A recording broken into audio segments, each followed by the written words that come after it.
ایک نظم پیش ہے، اس کا عنوان ہے حیرت یہ ہے۔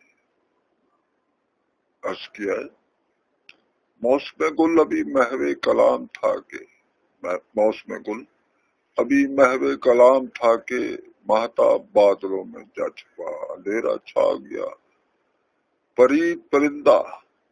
حوض کے جنگلوں میں کھو گیا، پرید پرندہ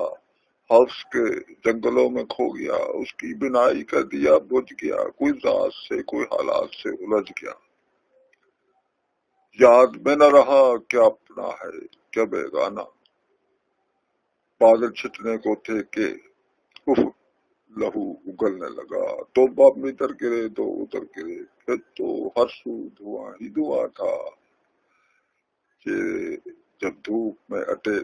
چہرے جب دھول میں اٹے تو ظلم کا اندھیر مچ گیا، چہرے جب دھول میں اٹے تو ظلم کا اندھیر مچ گیا، پھر ایک درویش مینار آگہی پر چڑھا، کہنے لگا سنو سنو، پھر ایک درویش مینار آگہی پر چڑھا، کہنے لگا سنو سنو، دامن سب سمو لیتا ہے، دامن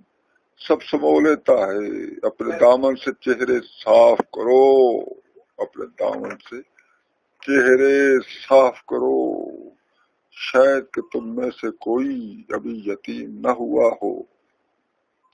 شاید کہ تم میں سے کوئی ابھی یتیم نہ ہوا ہو، یتیمی کا ذوق لٹیا ڈبو دیتا ہے، من کے موسم دبوچ لیتا ہے، کون سنتا پھٹی پرانی آواز کو۔ حیرت تو یہ ہے موسم گل کا سب کو انتظار ہے، گرد سے اپنا دامن بھی بچاتا ہے، حیرت تو یہ ہے موسم گل کا سب کو انتظار ہے، گرد سے اپنا دامن بھی بچاتا ہے، اوروں سے کہے جاتا ہے چہرہ اپنا صاف کرو، چہرہ اپنے صاف کرو۔ شکریہ جناب۔